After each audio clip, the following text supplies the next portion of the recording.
శ్రీ గణేశాయ నమః. శారదా గురుభ్యో నమః. ఈటీవీ లైఫ్ ఆధ్యాత్మిక ఛానల్ ప్రేక్షకులకు శుభోదయం. శ్రీరస్తు కార్యక్రమానికి శుభస్వాగతం. కార్యక్రమంలో శుభతిథి అంశంలో నేటి పంచాంగ వివరాలు చూద్దాం. ఆంగ్ల తేదీ 26వ తేదీ 7వ నెల 2025 సంవత్సరం శనివారం. స్వస్తి శ్రీ చాంద్రమాన శ్రీ విశ్వావసనామ సంవత్సరం దక్షిణాయనం. వర్ష ఋతువు శ్రావణమాసం శుక్లపక్షం. విద్యా తిథి రాత్రి 11 గంటల 29 నిమిషాల వరకు, అనంతరం తదియ. ఆశ్లేష నక్షత్రం సాయంత్రం 5 గంటల 30 నిమిషాల వరకు, అనంతరం మఖా నక్షత్రం. సిద్ధియోగం ఉదయం 7 గంటల 46 నిమిషాల వరకు, అనంతరం వ్యతిపాత్ యోగం. బాలవకరణం ఉదయం 11 గంటల 46 నిమిషాల వరకు, అనంతరం కౌలవకరణం. వర్జ్యం ఉదయం 6 గంటల 16 నిమిషాల నుండి 7 గంటల 52 నిమిషాల వరకు, తిరిగి వర్జ్యం తెల్లవారుజామున 5 గంటల 46 నిమిషాల నుండి రేపు ఉదయం 7 గంటల 24 నిమిషాల వరకు. నేటి దుర్ముహూర్తం ఉదయం 5 గంటల 58 నిమిషాల నుండి 7 గంటల 39 నిమిషాల వరకు. నేటి అమృత ఘడియలు మధ్యాహ్నం 3 గంటల 53 నిమిషాల నుండి 5 గంటల 30 నిమిషాల వరకు. నేటి రాహుకాలం ఉదయం 9 గంటల నుండి 10:30 గంటల వరకు. యమగండ మధ్యాహ్నం 1 గంట 30 నిమిషాల నుండి 3 గంటల వరకు. ఇక ఈనాటి తిథివార నక్షత్రాలను అనుసరించి చేయదగినటువంటి దేవతోపాసన గురించి చూచినట్లయితే, ఈనాడు చంద్రోదయం అనగా నెలపడుపు అని పిలుస్తారు. మన సంప్రదాయంలో ఈ చంద్ర దర్శనానికి ఎంత విశేషం ఉంటుందంటే, చంద్రమా మనసో జాతః అని చెప్పబడుతుంది వేదంలో. చంద్రుడు పరమాత్మ యొక్క విరాట్ విశ్వపురుషుడు యొక్క ఆ మనస్సు నుండి ఆయన ఆవిర్భవించాడని, అందుకే చంద్రుడు ఎప్పుడు కూడా మనఃకారకుడు అని చెప్తారు. అటువంటి మనఃకారకుడైనటువంటి చంద్రకిరణాలు భూమిపైన తాకనటువంటి ఆ సందర్భాన్ని మొత్తాన్ని కూడా చీకటి రోజులుగా చెప్తారు. పగలకు అధిపతి అయినటువంటి దివాకరుడు ఉన్నప్పటికీ కూడా నిశాకరుడు అని చెప్పబడినటువంటి చంద్రుడు గనక లేకపోతే ఆ మొక్కలు ఎదగవు, తద్వారా ఔషధులు అనేవి రావు అని కూడా శాస్త్రవచనం. అందుకే చంద్ర దర్శనం అయినటువంటి రోజు దగ్గర నుండి ఉన్నటువంటి రోజులనే శుభప్రదమైనటువంటి రోజులుగా మన శాస్త్రం చెప్తున్నటువంటి విషయం.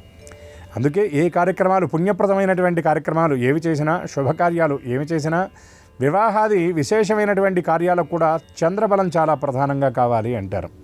ఎప్పటి నుండి చంద్ర దర్శనం అవుతుందంటే, శుద్ధ విధియ నుండి ఏకాదశి వరకు పరిపూర్ణంగా జరుగుతుంది. పరిపూర్ణంగా అంటే ఎంతో కొంత చంద్ర దర్శనం అవుతుంది. కృష్ణపక్షంలో వచ్చినటువంటి ద్వాదశి త్రయోదశుల్లో చంద్రుడు చాలా సూక్ష్మంగా కనిపిస్తాడు. చతుర్దశి అయితే మరీ కష్టం. అమావాస్య నాడు అసలు చంద్ర దర్శనం కూడా కాదు.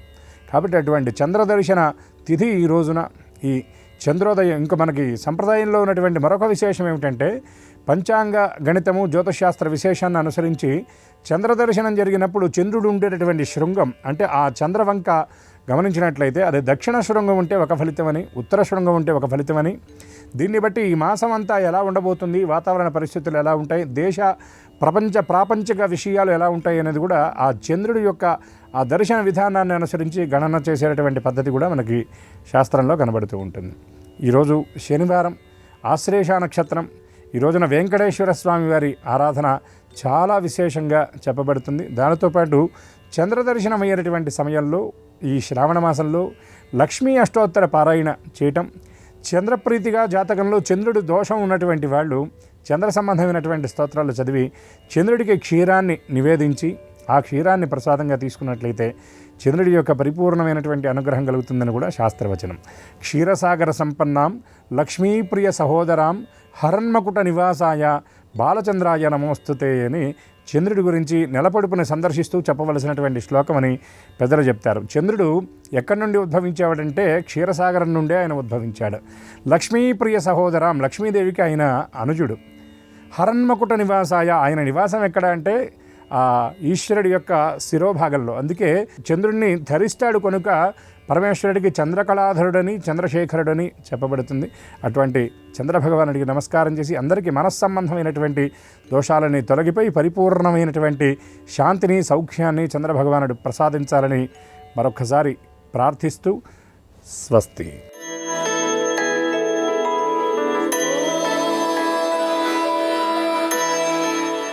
ఈటీవీ లైఫ్ ఆధ్యాత్మిక ఛానల్ ప్రేక్షకులందరికీ నమస్కారం. శ్రీరస్తు కార్యక్రమంలో గ్రహయోగం అంశానికి స్వాగతం. ఈనాటి ఈ గ్రహయోగం శీర్షికలో మేషాది ద్వాదశ రాశుల వారికి కలిగే శుభ అశుభ ఫలితాలని, అవసరమైన సందర్భాల్లో ప్రత్యామ్నాయ మార్గాల్ని తెలుసుకుంటారు. అంతేకాక ఏ రాశి వారికి ఏ దైవ దర్శనం శుభంకరమో, ఏ రాశి వారికి ఏ దిగ్దర్శనం లాభకరమో, ఏ రాశివారు ఏ రంగు దుస్తుల్ని ధరించినట్లయితే సర్వకార్య పరిపూర్తి అవుతుందో, ఏ రాశివారు ఏ సంఖ్యని ఈరోజు అదృష్ట సంఖ్యగా తీసుకోవచ్చో ఆ విశేషాలని క్రమంగా తెలుసుకుంటారు. అలాగే ఈరోజు శనివారం అయినటువంటి సందర్భంగా శని దోష పరిహారం కోసం ఏ ఏ నియమాలని పాటించాలో ఆ విశేషాలని కూడా శ్రీకరం శీర్షికలో తెలుసుకోబోతారు.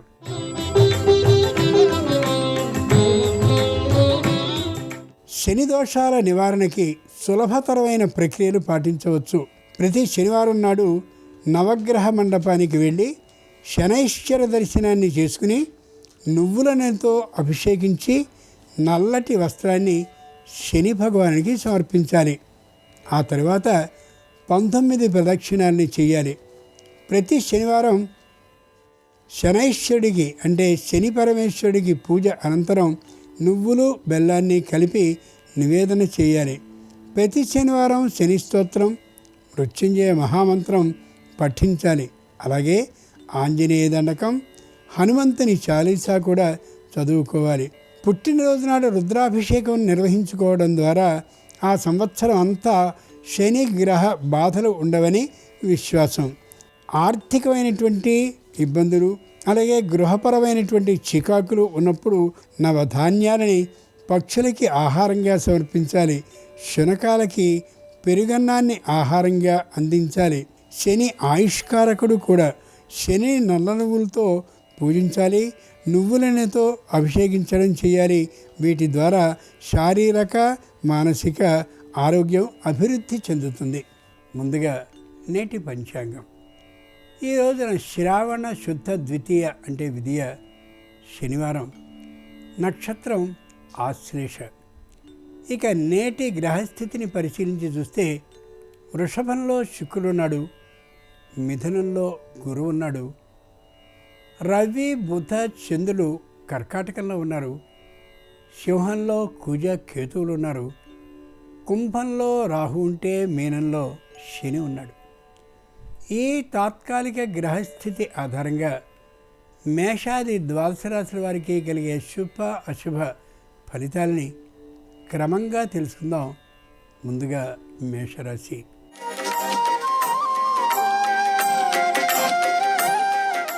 ఈరోజు మేషరాశి వారి ఫలితాలని పరిశీలించి చూస్తే అన్ని విధాలైనటువంటి జాగ్రత్తల్ని తీసుకుంటారు. ఎవరితోనూ కూడా వ్యతిరేక భావాన్ని ప్రదర్శించరు. ఎవరైనా ఒకవేళ విరోధమైనటువంటి మాటల్ని, అసూయాపరమైనటువంటి మాటల్ని మాట్లాడితే తేలికగా తీసుకుంటారు. అది నిజమైనటువంటి విజయ రహస్యం.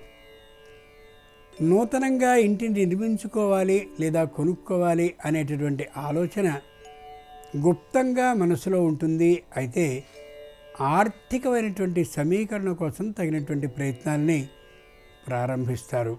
శనివారం సందర్భంగా మేషరాశి వారు శని స్తోత్రాన్ని 19 మార్లు పఠిస్తూ నువ్వులని దానంగా సమర్పించినట్లయితే శని దోషం తొలగే అవకాశం ఉంటుంది. ఆర్థిక లాభం కలగచ్చు. వ్యాపారంలో ఈశాన్య దిక్ ప్రయాణం అనుకూలం. కలిసొచ్చే రంగు తెలుపు. అదృష్ట సంఖ్య 3.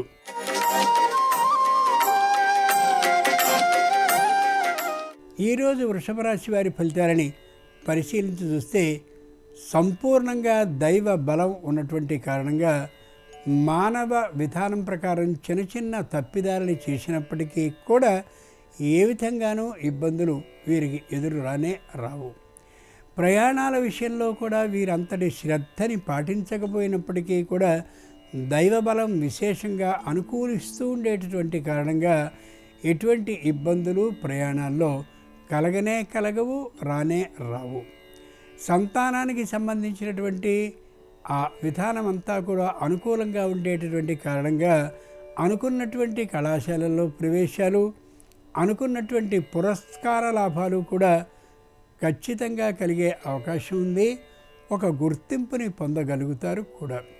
శనివారం సందర్భంగా వృషభ రాశి వారు శ్రీ వెంకటేశ్వర స్వామి వారిని మల్లెపూలతో అర్చించినట్లయితే వ్యాపారంలో శుభవార్తని వినే అవకాశం ఉంటుంది. ఉత్తర దిక్ ప్రయాణం అనుకూలం. కలిసొచ్చే రంగు నీలం. అదృష్ట సంఖ్య 1.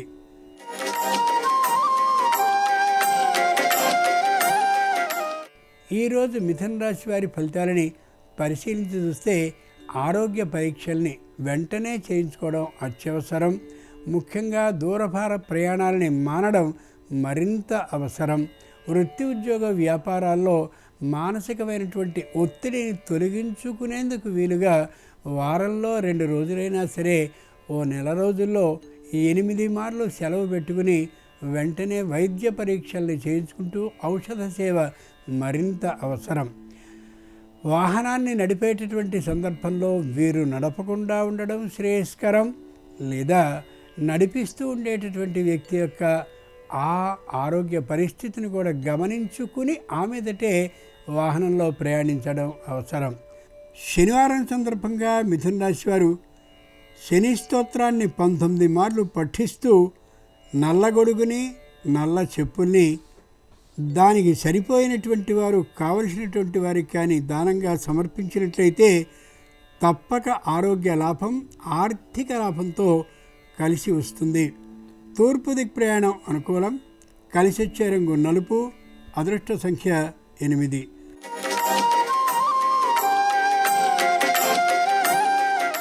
ఈరోజు కర్కాటక రాశి వారి ఫలితాలని పరిశీలించి చూస్తే లోపల ఎంత పెరికితనం ఉన్నప్పటికీ కూడా గంభీరంగా కనిపిస్తారు.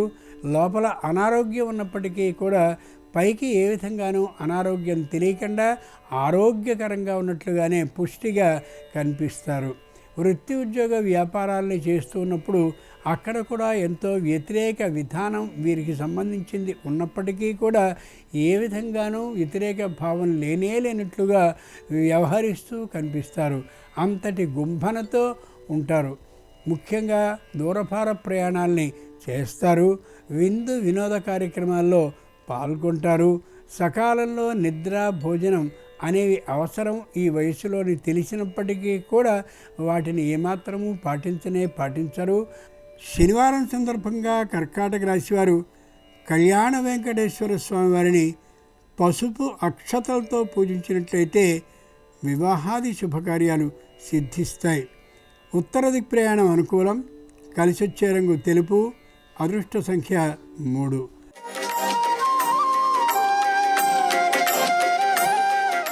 ఈరోజు సింహరాశి వారి ఫలితాలని పరిశీలించి చూస్తే పైకున్నటువంటి ఆలోచన వేరు, లోపల ఉండేటటువంటి విధానం వేరుగా అనిపించవచ్చు.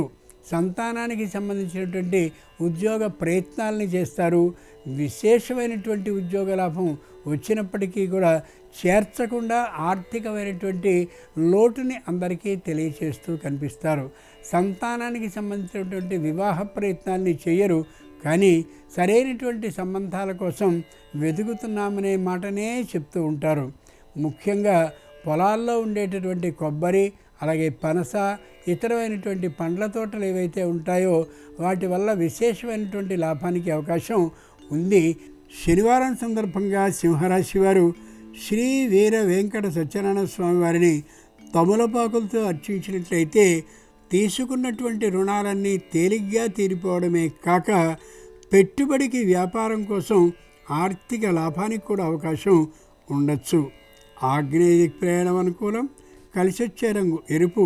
అదృష్ట సంఖ్య 4.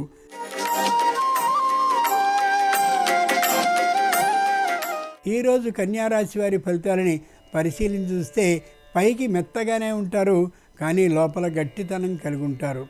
ఎవరితోనూ విరోధించి మాట్లాడకుండా ఉండేలా తమని తాము సరిదిద్దుకుంటారు, కానీ పరోక్షంగా మాత్రం గట్టిగానే వారి గురించి మాట్లాడుతూ ఉండే ధోరణి ఉండొచ్చు. ప్రయాణాలు చేసేటటువంటి సందర్భంలో కేవలం ఆర్థిక దృష్టి మాత్రమే వారికి ఉంటుంది తప్ప మరో విధానం ఉండకపోవచ్చు.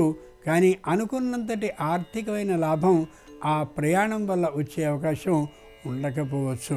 శనివారం సందర్భంగా కన్యారాశి వారు శ్రీకృష్ణుని తులసీ దళాలతో అర్చించినట్లయితే సకల సమస్యలు పరిష్కరింపబడ్డమే కాకుండా వ్యాపారంలో ఆర్థిక లాభానికి అవకాశం కలగచ్చు. ఉత్తర దిక్ ప్రయాణం అనుకూలం. కలిసి వచ్చే రంగు పసుపచ్చన. అదృష్ట సంఖ్య 5.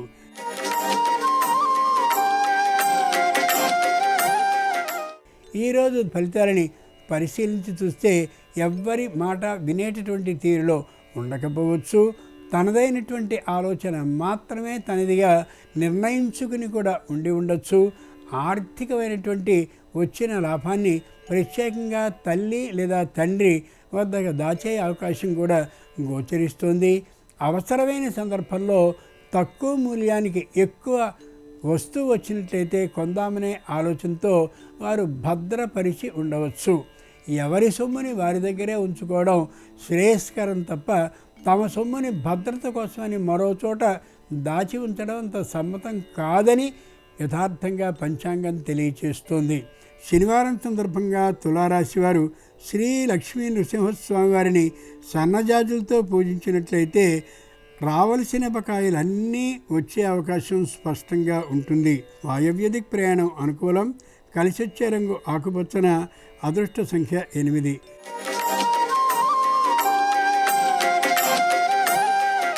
ఈరోజు వృశ్చిక రాశి వారి ఫలితాలని పరిశీలించి చూస్తే అంతా అగమ్యగోచరంగా ఉంటూ ఉండొచ్చు. భార్యాభర్తలు ఇద్దరిలో ఒక్కరికే ఉద్యోగం కానున్నట్లయితే మరొకరికి కూడా ఉద్యోగం లభించే అవకాశం స్పష్టంగా గోచరిస్తోంది. అయితే ఇరువురు ఉద్యోగస్తులు అయ్యేటటువంటి కారణంగా విపరీతమైన పని ఒత్తిడి ఉండేటటువంటి కారణంగా చిన్నమైనటువంటి చిరుబుర్రులు వచ్చే అవకాశం ఉంది. కాబట్టి ముందుకు ముందే తగినటువంటి జాగ్రత్తల్ని పాటించుకుంటూ ఉండడం అత్యవసరం. ఏ విధమైనటువంటి మాట పట్టింపుని పాటించుకోకుండా ఉన్నట్లయితే వ్యాపార రంగంలో మరింతగా అభివృద్ధి చెందగలుగుతారు ఈ రాశివారు. ఈ రోజున శనివారం సందర్భంగా వృశ్చిక రాశివారు శ్రీరామచంద్రమూర్తి వారిని మందారాలతో పూజించినట్లయితే నూతన పదవీ లాభానికి అవకాశం ఉంది. పశ్చిమ దిక్ ప్రయాణం అనుకూలం. కలిసొచ్చే రంగు నీలం. అదృష్ట సంఖ్య 7.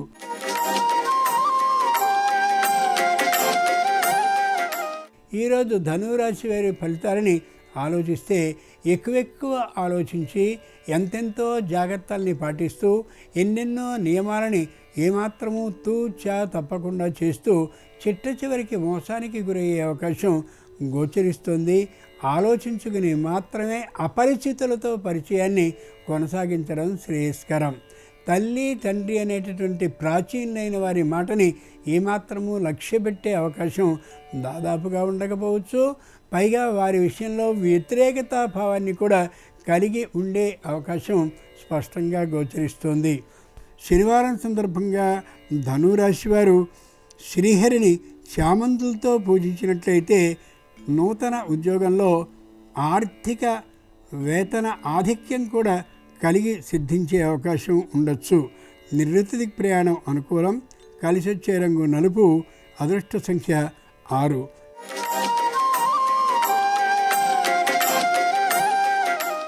ఈరోజు మకర రాశి వారి ఫలితాలని పరిశీలించి చూస్తే వాక్చాతుర్యంతో విజయాన్ని సాధించగలుగుతారు.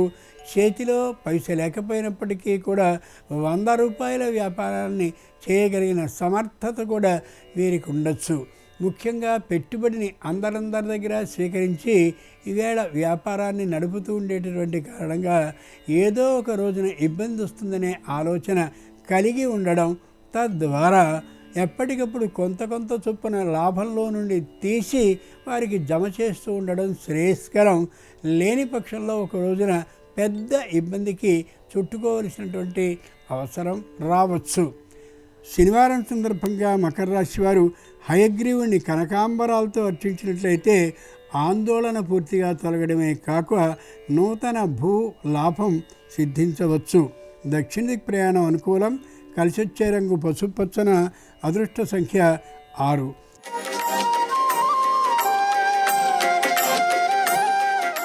ఈరోజు కుంభరాశి వారి ఫలితాలని పరిశీలించి చూస్తే జరిగినటువంటి అలాగే తమకు కలిగినటువంటి అనుభవాల దృష్ట్యా అహంకార భావం ఏమాత్రమూ లేకుండా ఉంటారు.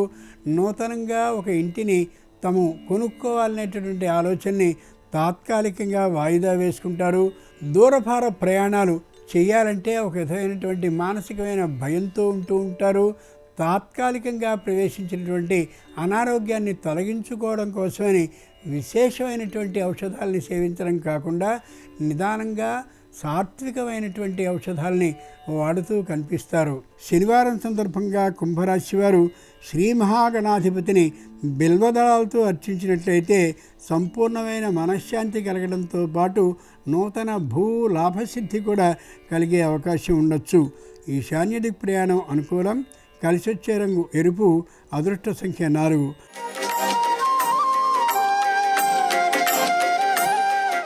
మీనరాశి వారి ఫలితాలని పరిశీలించి చూస్తే విశేషమైనటువంటి తెలివితేటలతో వ్యాపారాన్ని చేస్తారు. అనుకూలమైనటువంటి ఆలోచనలతో వృత్తిని ఉద్యోగాన్ని నిర్వహిస్తారు. తమ వద్ద ఉండేటటువంటి ఉద్యోగుల ద్వారా మంచి కీర్తి ప్రతిష్టల్ని పొందగలుగుతారు. చెప్తున్న విషయాన్ని చెప్తున్న సందర్భంలోనే విశేష అనుభవంతో గ్రహించగలిగినటువంటి మంచి బుద్ధి పాండిత్యం కలిగిన వారుగా ఉంటారు.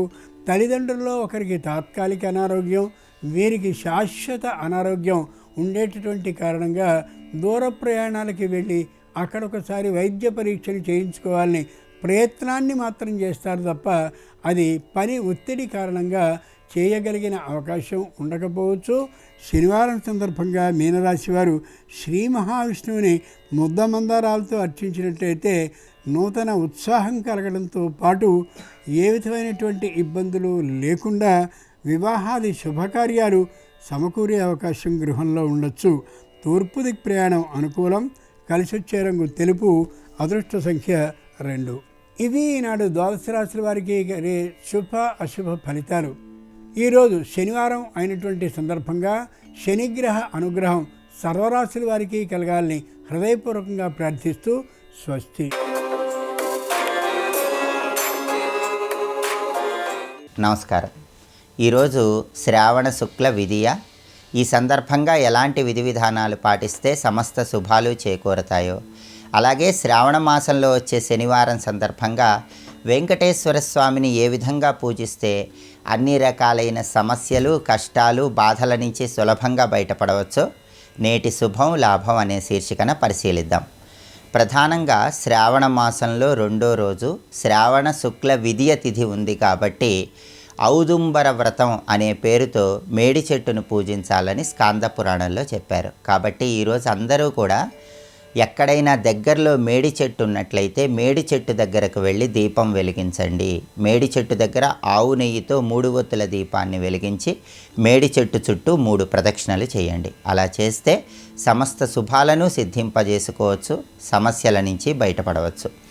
అలాగే శ్రావణ మాసంలో వచ్చే శనివారం వెంకటేశ్వర పిండి దీపారాధన అనే ఒక ప్రత్యేకమైన విధి విధానాన్ని పాటించినట్లయితే వివాహం ఆలస్యమవుతున్న వాళ్ళకి తొందరగా వివాహం నిశ్చయమవుతుంది. అలాగే ఉద్యోగపరమైన సమస్యలు ఎదుర్కొంటున్న వాళ్ళు ఆ సమస్యల నుంచి బయటపడవచ్చు. ఆర్థిక ఇబ్బందుల నుంచి కూడా సులభంగా బయటపడవచ్చు. ఈ వెంకటేశ్వర పిండి దీపారాధన విధి విధానం ఎలా ఆచరించాలంటే శ్రావణ శనివారం సందర్భంగా మీ పూజా మందిరంలో కానీ లేదా మీ గృహంలో ఎక్కడైనా సరే గోడకి తడి పసుపును రాయాలి.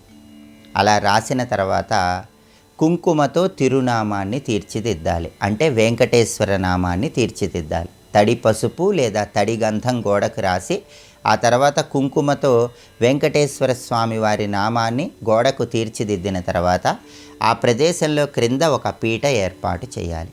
ఆ పీటకు పసుపు రాసి కుంకుమ బొట్లు పెట్టాలి.